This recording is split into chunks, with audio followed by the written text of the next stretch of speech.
ತುಂಬಾ ಖುಷಿ ಆಗ್ತಾ ಇರುತ್ತೆ. ಇನ್ನು ಆಫೀಸ್ಗೆ ಬರ್ತಾಳೆ ಇಲ್ಲಿ ಸೌಂದರ್ಯ. ಆಗ ಮಕ್ಕಳೆಲ್ಲ ಬಂದುಬಿಟ್ಟು ರೋಸ್ ಎಲ್ಲ ಕೊಡ್ತಾಯಿದ್ರೆ, ಏಯ್ ನಿಮ್ಮ ಯಾರು ಒಳಗಡೆ ಬಿಟ್ಟಿದ್ದು, ಏನಾಯಿತು ಅಂತಿದ್ರೆ, ಮೇಡಮ್ ಇವರೆಲ್ಲ ನಮ್ಮ ಮಕ್ಕಳೇ, ನೀವು IVFಗೆ ಸಹಾಯ ಮಾಡಿದಲ್ವಾ, ಅದಕ್ಕೋಸ್ಕರ IVFಯಿಂದ ಹುಟ್ಟಿರೋ ಮಕ್ಕಳಿದು, ನಿಮಗೋಸ್ಕರ ನಾವು ಈ ರೀತಿ ಥ್ಯಾಂಕ್ಸ್ ಹೇಳ್ತಾ ಇದ್ದೀವಿ ಅಂದ್ಬಿಟ್ಟು ಇಲ್ಲಿ ಪೇರೆಂಟ್ಸ್ ಎಲ್ಲ ಅಂತಾರೆ.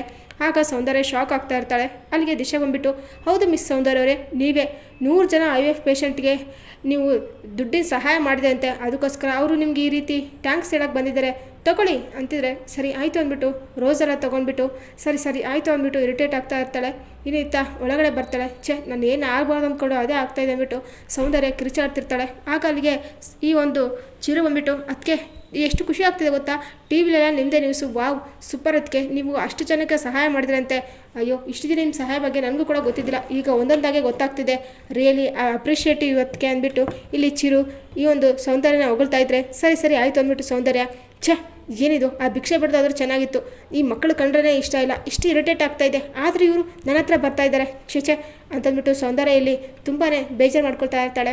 ಏನು ಇತ್ತ ಕಡೆ ದಿಶಾ ಬಂದುಬಿಟ್ಟು, ವಾಟ್ ಸೌಂದರ್ಯರೇ, ಯಾಕೆ ಏನಾಯಿತು, ಅಲ್ಲ ಇಷ್ಟೆಲ್ಲ ಯಾಕೆ ಇರಿಟೇಟ್ ಆಗ್ತಾ ಇದ್ರಾ ಅಂದರೆ, ದಿಶಾ ಇದನ್ನೆಲ್ಲ ಯಾರು ಕೇಳಿ ಮಾಡ್ತಾ ಇದ್ದೆ ನೀನು ಅಂದ್ಬಿಟ್ಟು ಸೌಂದರ್ಯ ಪ್ರಶ್ನೆ ಮಾಡ್ತಾಳೆ. ಅಯ್ಯೋ ಇದನ್ನು ಯಾರು ಕೇಳೋದೇನಿದೆ, ನೀವು ಮಾಡಿರೋ ಕೆಲಸಕ್ಕೆ ನೀವು ಪ್ರಶಂಸೆ ಸಿಗಲೇಬೇಕಲ್ವಾ, ಅದಕ್ಕೆ ನಾನು ಈ ರೀತಿ ಮಾಡಿದೆ ಅಂದ್ಬಿಟ್ಟು ದಿಶಾ ಅಂತಿದ್ರೆ, ನೋ ನನಗೆ ಇಂಥವೆಲ್ಲ ಇಷ್ಟ ಆಗಲ್ಲ, ನೀನು ನನ್ನ ಪರ್ಸ್ನಲ್ ಲೈಫ್ಗೆಲ್ಲ ಎಂಟ್ರಿ ಕೊಡ್ತಾ ಇದೆಯಾ ಅಂದ್ಬಿಟ್ಟು ಸೌಂದರ್ಯ ಅಂತಾಳೆ. ವಾಟ್ ಇದರಲ್ಲಿ ಏನಿದೆ ಪರ್ಸ್ನಲ್ ಅನ್ನೋಕ್ಕೆ, ನಾವೆಲ್ಲ ಒಂದೇ ಕುಟುಂಬ ಬರ್ತಾನೆ ಅಂತಂದ್ಬಿಟ್ಟು ದಿಶಾ ಅಂತಾಳೆ. ಆಗ ನಿನಗೆ ಅರ್ಥ ಆಗ್ತಾ ಇಲ್ಲ, ನನಗೆ ತಲೆ ನೋವು ಆಗ್ತಾಯಿದೆ, ಚಿರು ನಾನು ಮನೆಗೆ ಹೋಗ್ತೀನಿ ಅಂದ್ಬಿಟ್ಟು ಸೌಂದರ್ಯ ಮನೆಗೆ ಬರ್ತಾಳೆ. ಆಗ ಅಲ್ಲಿ ಭಾಸ್ಕರ್ ಇನ್ನು ಸುಕನ್ಯಾ ಎಲ್ಲರೂ ಕೂಡ ಟಿ ವಿನೇ ನೋಡ್ತಾ ಇರ್ತಾರೆ. ಅಯ್ಯೋ ಸೌಂದರ್ಯ, ಇವತ್ತು ನಿನ್ನ ಬಗ್ಗೆನೇ ನ್ಯೂಸಮ್ಮ, ನೋಡು ಟಿ ವಿಲಿ ನಿನ್ನ ಬಗ್ಗೆ ಎಷ್ಟು ಚೆನ್ನಾಗಿ ಹೊಗಳ್ತಾ ಇದ್ದಾರೆ, ಮಕ್ಕಳಿಗೇನೋ ಸಹಾಯ ಮಾಡಿದೆಯಂತೆ ಅಂತ ಸುಕನ್ಯಾ ಅಂತಿದ್ರೆ, ಡ್ಯಾಮಿಡ್ ಅಲ್ಲಿ ಇದೇ ಸುದ್ದಿ ಇಲ್ಲಿ ಇದೇ ಸುದ್ದಿ ಅಂದ್ಬಿಟ್ಟು ರೂಮಿಗೆ ಬಂದುಬಿಟ್ಟು ಬೇಜಾರು ಮಾಡಿಕೊಂಡು ಸೌಂದರ್ಯ ಆ ತೊಟ್ಲು ನೋಡಿ ಮತ್ತೆ ಕೋಪ ಹೆಚ್ಚು ಮಾಡ್ಕೊಳ್ತಾ ಇರ್ತಾಳೆ. ಇಲ್ಲಿ ಈ ಒಂದು ದೀಪಾಗೆ ಏನಾಗಿದೆ, ಇವ್ರಿಗೆ ಮಕ್ಕಳು ಕಂಡ್ರೆ ಯಾಕೆ ಇಷ್ಟು ಇರಿಟೇಟ್ ಆಗ್ತಾರೆ, ಏನಂತ ತಿಳ್ಕೊಳ್ಳೇಬೇಕು ಅಂದ್ಬಿಟ್ಟು ಇಲ್ಲಿ ಸೌಂದರ್ಯ ಬಗ್ಗೆ ದೀಪ ಇನ್ನಷ್ಟು ಆಸಕ್ತಿ ಮೂಡ್ಕೊಳ್ತಾ ಇರ್ತಾಳೆ. ಇನ್ನು ಮನೆಗೆ ಬರ್ತಾರೆ, ರಾತ್ರಿ ಆಗಿರುತ್ತೆ, ಮಲ್ಕೊಂಡಿರ್ತಾರೆ. ಆಗ ಮಗುವೇ ಕನಸಲ್ಲಿ ಕಂಡಂಗೆ ಆಗ್ತಾ ಇರುತ್ತೆ. ಬೆಡ್ ಮೇಲೆ ಬಂದು ಎಲ್ಲರೂ ಚಲಾಪಿಲಿ ಮಾಡಿ ಗಲೀಜೆಲ್ಲ ಮಾಡ್ತಾ ಇರ್ತಾರೆ ಮಕ್ಕಳು. ಅದು ನೋಡಿಬಿಟ್ಟು ಸೌಂದರ್ಯಗೆ ಇರಿಟೇಟ್ ಆಗ್ತಾ ಇರುತ್ತೆ. ನೋ ಅಂತಂದ್ಬಿಟ್ಟು ಗಟ್ಟಿಯಾಗಿ ಕಿರಿಸ್ತಾಳೆ. ಮಕ್ಕಳು ಅಂತಂದ್ಬಿಟ್ಟು ಅಂತ ಇರ್ತಾರೆ.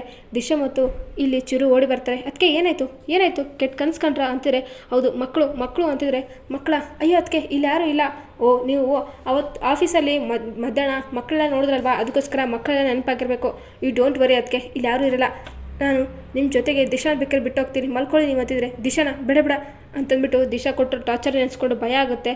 ಸರಿ ಲೈಟ್ ಆಫ್ ಮಾಡಲಾ ಅಂತಂದ್ಬಿಟ್ಟು ಸೌಂದರ್ಯ ಹೇಳ್ತಾ ಇರ್ತಾಳೆ.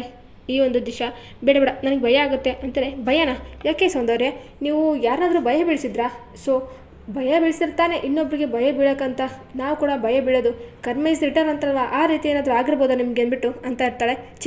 ನಾನಾಗ ಭಯ ಬೀಳಿಸ್ಲಿ, ನೀನು ಹೋಗಲಿಂದ ಅಂತಿದ್ರೆ, ಸರಿ ಆಯಿತು ಮಲ್ಕೊಳ್ಳಿ, ಗುಡ್ ನೈಟ್ ಅಂತಂದ್ಬಿಟ್ಟು ದಿಶಾ ಹೋಗ್ತಾಳೆ. ಇಲ್ಲ ನಾನು ಟಾರ್ಚರ್ ಕೊಟ್ಟಿದ್ದು ಕೆಲಸದೋಳಂತ ಬಿಹೇವ್ ಮಾಡಿದ್ದು ಆ ದೀಪಕ್ಕೆ ಮಾತ್ರ, ಆ ದೀಪ ಆತ್ಮಾಗೆ ನಾನೇನಾದರೂ ಕಾಡ್ತಾ ಇದ್ದಾಳೆ ಅಂದ್ಬಿಟ್ಟು ಸೌಂದರ್ಯ ಟೆನ್ಷನಲ್ಲಿ ಮಲ್ಕೊಳ್ತಾಳೆ. ಇನ್ನು ನೆಕ್ಸ್ಟ್ ಡೇ ಇಲ್ಲಿ ಸೌಂದರ್ಯ ಹತ್ರ ಬರ್ತಾಳೆ ದಿಶಾ. ಏನೇ ಆಗಲಿ ನೀವು ಮಾಡಿರೋ ಕೆಲಸ ಒಳ್ಳೆಯದೇ ಇದೆ ಅಂತಾರೆ, ನೀನೇನೇ ಆಗಲಿ ಈ ರೀತಿ ಮಕ್ಕಳ ಬಗ್ಗೆ ವಿಚಾರದಲ್ಲಿ ಯಾವುದೇ ರೀತಿ ನನಗೆ ಈ ಟೆನ್ಷನ್ ಎಲ್ಲ ಕೊಡೋಕೆ ಹೋಗ್ಬೇಡ ಅಂದ್ಬಿಟ್ಟು ಇಲ್ಲಿ ಸೌಂದರ್ಯ ಅಂತಿದ್ರೆ, ಮಿಸ್ ಸೌಂದರ್ಯ ಅವರೇ ಯಾಕೆ ನೀವು ಮಕ್ಕಳಂದರೆ ಇಷ್ಟೆಲ್ಲ ಇರಿಟೇಟ್ ಆಗ್ತೀರಾ, ನಿಮಗೆ ಮಕ್ಕಳಂದ್ರೆ ತುಂಬಾ ಖುಷಿ ಇಷ್ಟ ಅಂತ ಅಂದ್ಕೊಂಡೆ, ಏಕೆಂದರೆ ನಿಮ್ಮ ಮನೇಲಿ ತೊಟ್ಲ ಇಟ್ಕೊಂಡಿದ್ರಲ್ವ ರೂಮಲ್ಲಿ, ಅದಕ್ಕೋಸ್ಕರ, ಆದರೆ ನೀವು ಇಷ್ಟು ಇರಿಟೇಟ್ ಆಗ್ತೀರ ಅಂತ ನನಗೆ ಗೊತ್ತೇ ಇದ್ದಿಲ್ಲ ಅಂತಾರೆ. ಹೌದು ಅದು ನಮ್ಮ ಪರ್ಸ್ನಲ್ಲು, ನನ್ನ ಜೀವನದಲ್ಲಿ ಏನಾಗಿದೆ ನನಗೆಲ್ಲ ಯಾಕೆ ಅಂತ ಕೇಳ್ತಿದ್ರೆ, ಅಲ್ಲ ಮಿಸ್ ಸೌಂದರ್ಯ ಅವರೇ ಯಾಕೆ ಇಷ್ಟೆಲ್ಲ ಬೇಜಾರಾಗ್ತೀರಾ, ಅಯ್ಯೋ ಇಷ್ಟೆಲ್ಲ ರಿಯಾಕ್ಟ್ ಆಗೋ ಅವಶ್ಯಕತೆನೇ ಇಲ್ಲಪ್ಪ ನೀವು ಅಂದ್ಬಿಟ್ಟು ಇಲ್ಲಿ ಕಾಮಾಗಿ ದಿಶಾ ಮಾತಾಡ್ತಾ ಇರ್ತಾಳೆ. ಆಗ ಇಲ್ಲ ನನ್ನ ಎದುರುಕೊಳ್ಳೋರು ಯಾರೂ ಇಲ್ಲ, ನನ್ನ ಬಗ್ಗೆ ನೀನು ಮಾತಾಡೋಕ್ಕೆ ಹೋಗ್ಬೇಡ ಅಂತಿದ್ರೆ, ಓ ಹೌದಾ ಯಾಕೆ ನೀವೇ ಗ್ರೇಟ್ ಅಂದ್ಕೊಂಬಿಟ್ಟಿದ್ರೆ ಹೇಗೆ ಅಂದ್ಬಿಟ್ಟು ಇಲ್ಲಿ ಸೌಂದರ್ಯ ಬಗ್ಗೆ ಇಲ್ಲಿ ಬೇಕು ಅಂತಲೇ ಕೆಳಗಾಕಿ ಮಾತಾಡ್ತಾ ಇರ್ತಾಳೆ ದೀಪಾ.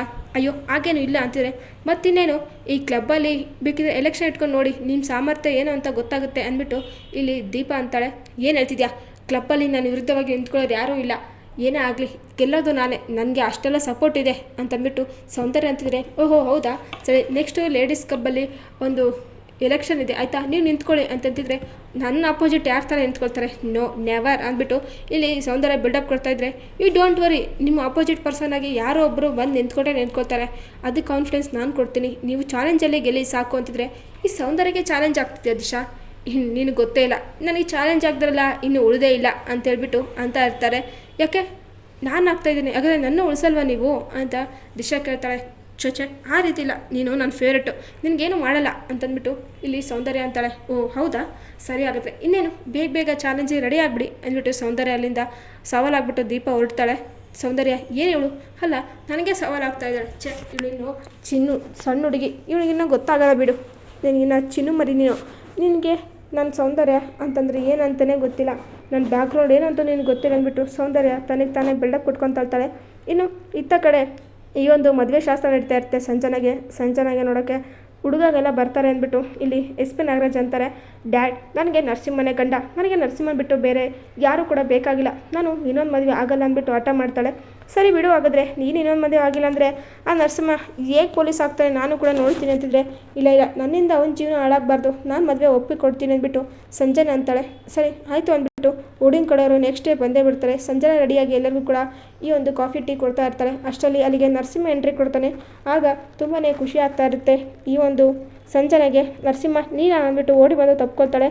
ಆಗ ಹೌದು ಏನು ನಡೀತಾ ಇದೆ ಇಲ್ಲಿ ಅಂತಿದ್ರೆ, ಯಾಕೋ ಬಂದೆ ನೀನು ನನ್ನ ಮಗಳ ಜೀವನದಿಂದ ನಿನ್ನ ಪರ್ಮನೆಂಟಾಗಿ ದೂರ ಆಗ್ಬೇಕಂತಾನೆ ನಾನು ಇಷ್ಟೆಲ್ಲ ಪ್ಲ್ಯಾನ್ ಮಾಡಿದ್ದೀನಿ, ಮತ್ತೆ ನೀನು ಬಂದು ಅವಳ ಜೀವನ ಸರ್ವನಾಶ ಮಾಡ್ತಾ ಇದೆಯಾ, ಮೊದಲಿಂದ ರೆಡಿ ನರಸಿಂಹ ಬಂದ್ಬಿಟ್ಟು ಎಸ್ ಪಿ ನಾಗರಾಜ್ ಕೂಗಾಡ್ತಾ ಇರ್ತಾರೆ. ಇನ್ನು ಇತ್ತ ಕಡೆ ದಿಶಾ ವರ್ಸಸ್ ಸೌಂದರ್ಯ ಯುದ್ಧ ಶುರುವಾಗಿದೆ. ಇಲ್ಲಿ ಸೌಂದರ್ಯಗೆ ಚಾಲೆಂಜ್ ಹಾಕಿದ್ದಾಳೆ ದೀಪಾ. ಹಾಗಾದರೆ ಈ ಚಾಲೆಂಜಲ್ಲಿ ಸೌಂದರ್ಯ ಗೆಲ್ತಾಳ, ಇಲ್ಲಾಂದರೆ ಸೌಂದರ್ಯಗೆ ಸೋಲು ಅಂದರೆ ಏನು ಅಂತ ಈ ದೀಪಾ ತೋರಿಸ್ತಾಳಂತ ನೋಡೋಣ.